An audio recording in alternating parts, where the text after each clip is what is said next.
ये पक्का इतिहास की सबसे बेरहम व्हाइट ड्रैगन मदर है। बच्चा 1 महीने से भी कम समय पहले पैदा हुआ था और उसने उसे उड़ने की प्रैक्टिस करने के लिए घोंसले से बाहर फेंकने के लिए मजबूर किया। नतीजा ये हुआ कि अगले ही सेकंड बच्चा शुरू में बहुत सुरक्षित था क्योंकि घोंसला एक चट्टान पर बना था। हमला करने के लिए लगभग कोई शिकारी नहीं थे। हालांकि जब व्हाइट ड्रैगन मदर उस दिन शिकार को घर लाई तो उसने पाया कि उसके आसपास बच्चे के कई साथी पहले ही उड़ना सीख चुके थे, लेकिन उसके अपने बच्चे अभी भी अपनी बारी का इंतजार कर रहे थे। गुस्से में उसने एक दूसरे को ट्रेनिंग देना शुरू करने का फैसला किया तो उसने वह शिकार निगल लिया जिसे वह खुद खाने वाली थी। बच्चे के साथ ही ये सीन देखकर हैरान रह गए और विरोध करने के लिए चिल्लाए। व्हाइट ड्रैगन मां हार मानने वाली नहीं थी। उसने सीधे अपने साथ उड़ने के लिए एक बच्चा चुना। हालांकि वो बहुत हिचकिचा रही थी। अपनी मां के धक्का देने पर उसे चट्टान से कूदने के लिए मजबूर होना पड़ा। हालांकि पहले उड़ने में कोई दिक्कत नहीं हुई। उसने पहले कभी उड़ने की प्रैक्टिस नहीं की थी। समुद्री हवा के एक झोंके के बाद बेकाबू बच्चा सीधे चट्टान से टकरा गया। बाकी 2 बच्चे पूरी तरह से पागल हो गए थे, लेकिन मां ने ट्रेनिंग बंद नहीं की। फिर उसने एक और बच्चे को उठाया और उसे नीचे धकेल दिया। लेकिन ये बच्ची और भी बदकिस्मत थी। जैसे ही उसने हवा में स्किल सीखी, उसे एक मांस खाने वाले ड्रैगन ने जिंदा पकड़ लिया। पहले 2 जिंदगी और मौत के संकट के बाद आखिरी बच्ची को अब कोई उम्मीद नहीं थी, लेकिन उसमें ऑर्डर न मानने की काबिलियत नहीं थी। इस समय हवा के एक झोंके की वजह से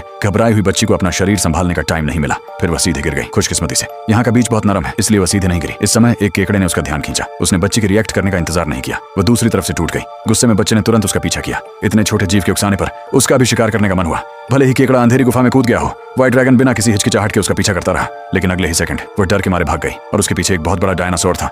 इस तरह का खतरनाक जानवर न सिर्फ बहुत ताकतवर होता है, बल्कि पूरी स्पीड से दौड़ने पर बहुत तेज भी होता है। और व्हाइट ड्रैगन ने इस समय उड़ना नहीं सीखा था। वह इस स्पीड से बिल्कुल भी भाग नहीं सकता। इस समय उसके सामने एक और डायनासोर था। बच्चा आगे बढ़ता रहा और उसकी मौत तय थी। जिंदगी और मौत के इस पल में वह सिर्फ अपनी पूरी ताकत से लड़ सकती थी। अपनी पूरी ताकत लगाने के बाद वह आखिरकार आखिरी दूरी तक उड़ गई। हालांकि इस समय भी तेज समुद्री हवा चल रही थी। जिंदा रहने की अपनी मजबूत इच्छा के चलते वह आखिरकार अपने शरीर को स्थिर करने में कामयाब रही और एक बड़े केकड़े का शिकार करने का मौका लिया। उसके बाद उसे बस बढ़ते रहने की जरूरत थी। जब उसका आकार उसकी मां के बराबर हो गया तो यह इस तट पर सुरक्षित रूप से जिंदा रहने के लिए काफी था।